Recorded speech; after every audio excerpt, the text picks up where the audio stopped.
Hi guys, welcome to revision time. आज मैं ला रही हूँ आप सभी के लिए आरपीएफ कांस्टेबल एग्जाम 2025 के 9 मार्च को पूछे गए फर्स्ट शिफ्ट के क्वेश्चंस के एनालिसिस वीडियो। इस वीडियो में आपको जीके जीएस के क्वेश्चन मिलेंगे जो कि आज के फर्स्ट शिफ्ट के एग्जाम में पूछे गए हैं और बहुत ही इंपॉर्टेंट एक्स्ट्रा फैक्ट्स भी हैं जो कि आपको आने वाले एग्जाम में हर एग्जाम में हेल्प करेंगे। साथ ही मैं आपको ये भी बताऊँगी कौन से क्वेश्चन रिपीट भी हो रहे हैं। तो चलिए स्टार्ट करते हैं आज की वीडियो। मगर वीडियो को स्टार्ट करने से पहले अगर आप चैनल पर पहली बार आए हैं तो चैनल को ज़रूर सब्सक्राइब कर लें और साथ ही इस वीडियो को लाइक भी ज़रूर कर दें। तो चलिए स्टार्ट करते हैं 9 तारीख को पूछे गए फर्स्ट शिफ्ट के क्वेश्चंस के एनालिसिस वीडियो। क्वेश्चन नंबर 1, स्वर्णिम चतुर्भुज राजमार्ग नेटवर्क की कुल लंबाई क्या है? इसका आंसर है 5846 किलोमीटर। स्वर्णिम चतुर्भुज राजमार्ग से पहले भी एग्जाम में क्वेश्चन पूछे गए हैं और मैंने एक्स्ट्रा फैक्ट्स में आप सभी को ये बताया हुआ था। चलिए एक बार फिर से रिविजन कर लेंगे इससे रिलेटेड कुछ इंपॉर्टेंट पॉइंट्स की। स्वर्णिम चतुर्भुज परियोजना यह भारत के 4 प्रमुख मेट्रो शहरों दिल्ली, कोलकाता, मुंबई, चेन्नई जो कि उत्तर, पूर्व, पश्चिम और दक्षिण को जोड़ता है। 5846 किलोमीटर की लंबाई के साथ यह भारत की सबसे बड़ी राजमार्ग परियोजना है और दुनिया की ये 5वीं सबसे लंबी राजमार्ग भी है। प्रधानमंत्री अटल बिहारी वाजपेयी ने 6 जनवरी 1999 को इस परियोजना की आधारशिला रखी थी और इसे 2012 में पूरा किया था।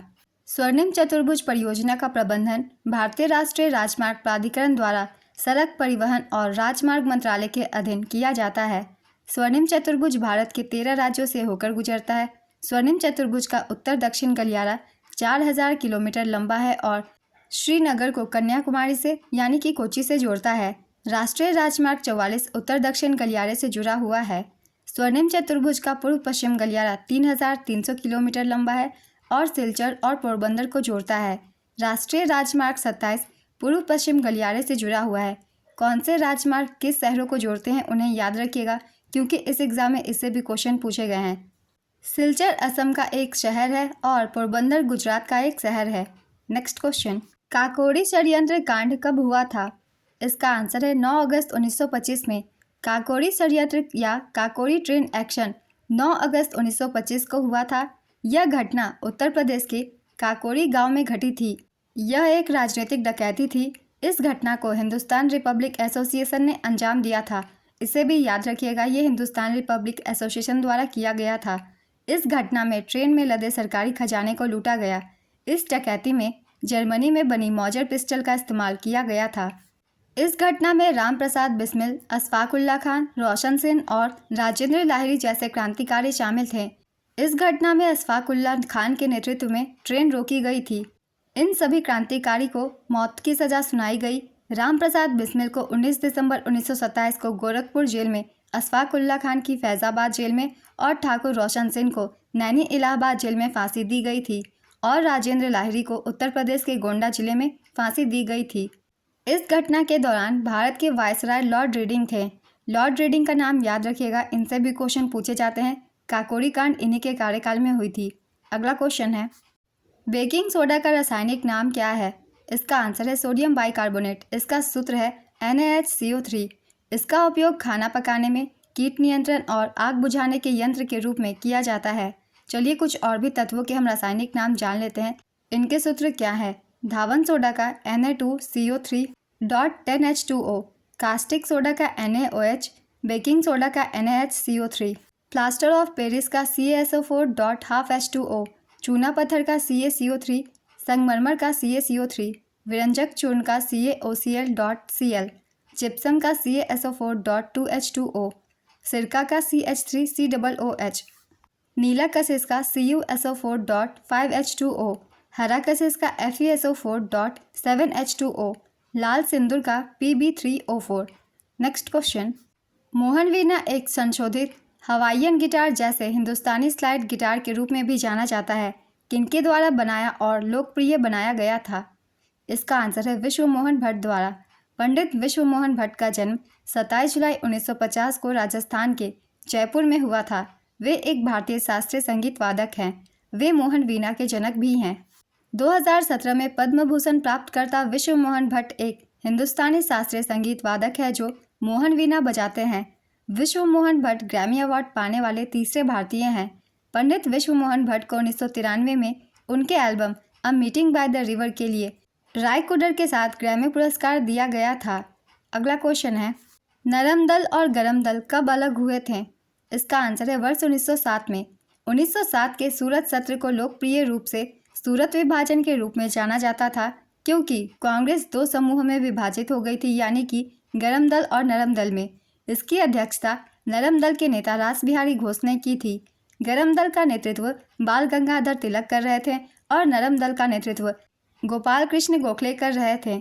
इन दोनों नेताओं के नाम याद रखिएगा, कौन से गर्म दल से थे और कौन से नरम दल से। गर्म दल को तिलक के अलावा लाला लाजपत राय और बिपिन चंद्र पाल की तिकड़ी माना जाता है, जिन्हें हम लाल बाल पाल की तिकड़ी कहते हैं। अगला क्वेश्चन है, भारतीय संविधान का कौन सा अनुच्छेद केंद्रीय कार्यपालिका से संबंधित है? इसका आंसर है अनुच्छेद 52 से लेकर 78 तक कार्यपालिका का उल्लेख है। भारतीय संविधान के भाग 5 में अनुच्छेद 52 से 78 तक संघ की कार्यपालिका से जुड़े हैं। संघ की कार्यपालिका में राष्ट्रपति, उपराष्ट्रपति, प्रधानमंत्री, मंत्रिपरिषद और भारत के महान्यायवादी शामिल होते हैं।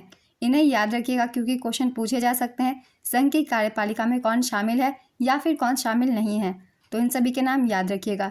अनुच्छेद 52 में कहा गया है कि भारत का एक राष्ट्रपति होगा और अनुच्छेद 78 के मुताबिक प्रधानमंत्री को संघ के कार्यों के प्रशासन और विधान के प्रस्तावों से जुड़े मंत्रिपरिषद के सभी फैसलों को राष्ट्रपति को बताना होता है। चलिए एक बार सारे अनुच्छेदों को डिटेल से देख लेते हैं, किस अनुच्छेद में कौन से प्रावधान हैं। जो महत्वपूर्ण होंगे मैं वही बताऊंगी। अनुच्छेद 52, इसके तहत भारत के एक राष्ट्रपति होंगे। भारत के राष्ट्रपति भारत के प्रथम नागरिक माने जाते हैं। अनुच्छेद 53, राष्ट्रपति की कार्यकारी शक्ति का उल्लेख है। अनुच्छेद 54 में राष्ट्रपति का चुनाव से संबंधित प्रावधान है। अनुच्छेद 55, राष्ट्रपति के चुनाव की प्रणाली है। अनुच्छेद 56, अध्यक्ष पद का कार्यकाल। अनुच्छेद 57, पुनर्निर्वाचन की पात्रता। अनुच्छेद 58, राष्ट्रपति के रूप में चुनाव के लिए योग्यता। अनुच्छेद 59, राष्ट्रपति के कार्यकाल की शर्तें। अनुच्छेद 65, उपराष्ट्रपति राष्ट्रपति के रूप में कार्य करने या इनके कार्यों का निर्वहन करने के लिए प्रावधान किए गए हैं। अनुच्छेद 71, राष्ट्रपति के चुनाव से संबंधित मामले। अनुच्छेद 72, राष्ट्रपति की शक्तियों को क्षमा आदि प्रदान करने और कुछ मामलों में सजा को निलंबित करने, प्रेषण या हंगामा करने के लिए प्रावधान। अनुच्छेद 74, राष्ट्रपति की सहायता और सलाह देने के लिए मंत्रिपरिषद का गठन। अनुच्छेद 75, मंत्रियों के लिए अन्य प्रावधान जैसे नियुक्ति, शर्तें, वेतन आदि। अनुच्छेद 76, भारत के महान्यायवादी। अनुच्छेद 77, भारत सरकार के व्यवसाय का संचालन। अनुच्छेद 78, राष्ट्रपति की सूचना आदि प्रस्तुत करने के संबंध में प्रधानमंत्री के कर्तव्य। तो ये थे कार्यपालिका से संबंधित सारे अनुच्छेद, जो कि इम्पॉर्टेंट है आपके आगे आने वाले एग्जाम के लिए भी। तो इन एक एक अनुच्छेदों को भी आप याद रखिएगा, कौन से अनुच्छेद में कौन से प्रावधान किए गए हैं। अगला क्वेश्चन है, पंडित रविशंकर किस वाद्य यंत्र से संबंधित है? इसका आंसर है सितार।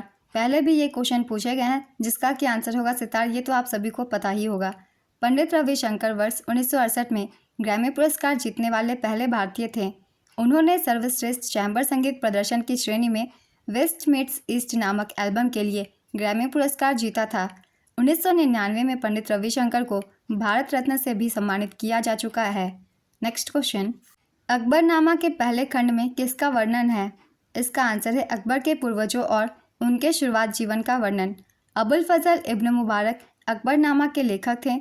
इसे फारसी भाषा में लिखा गया है। अकबरनामा 3 खंडों में बटा हुआ है। पहला खंड अकबर के पूर्वजों और उनके शुरुआती जीवन का वर्णन करता है। दूसरा खंड अकबर के शासनकाल की घटनाओं का वर्णन करता है और तीसरा खंड आईने अकबरी, जिसमें अकबर से जुड़े आंकड़े और शासन व्यवस्था से जुड़े नियमों का वर्णन है।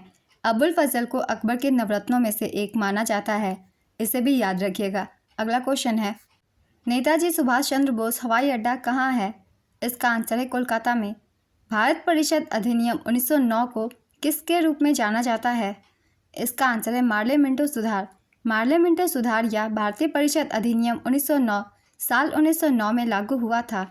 इस अधिनियम का नाम भारत के राज्य सचिव जॉन मार्ले और भारत के वायसराय मिंटो के नाम पर रखा गया था।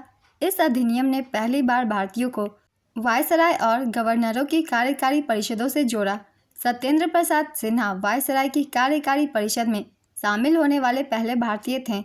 इनका नाम भी याद रखिएगा। अगला क्वेश्चन है, महाराजाधिराज की उपाधि अपनाने वाला पहला गुप्त शासक कौन था? इसका आंसर है चंद्रगुप्त प्रथम। किस राज्य में मंत्रिपरिषद में मुख्यमंत्री सहित मंत्रियों की कुल संख्या उस राज्य की विधानसभा के सदस्यों की कुल संख्या के डैश से अधिक नहीं हो सकती है। इसका आंसर है 15%। तो आज के फर्स्ट शिफ्ट के एनालिसिस वीडियो कंप्लीट होती है। जीके के बहुत ही इंपॉर्टेंट क्वेश्चंस थे और जितने भी क्वेश्चंस थे उन सभी के एक्स्ट्रा फैक्ट्स भी बहुत ज़्यादा इंपॉर्टेंट है। तो जिनके एग्जाम अभी नहीं हुए हैं वो इस वीडियो को बहुत ही ध्यान से सुनिएगा, क्योंकि इन एक्स्ट्रा फैक्ट से भी क्वेश्चन पूछ लिए जाते हैं एग्जाम्स में। तो अगर आप सभी को ये वीडियो हेल्पफुल लगी तो इसे लाइक ज़रूर कर दीजिएगा और इस तरीके की एनालिसिस वीडियो के लिए चैनल भी ज़रूर सब्सक्राइब कर लीजिए। इस तरह की कम टाइम के एनालिसिस वीडियो आपको आने वाले एग्जाम्स के लिए भी मिलते रहेंगे। फिर मिलते हैं अगली वीडियो के साथ। आप सभी को आने वाले एग्जाम्स के लिए ऑल द बेस्ट।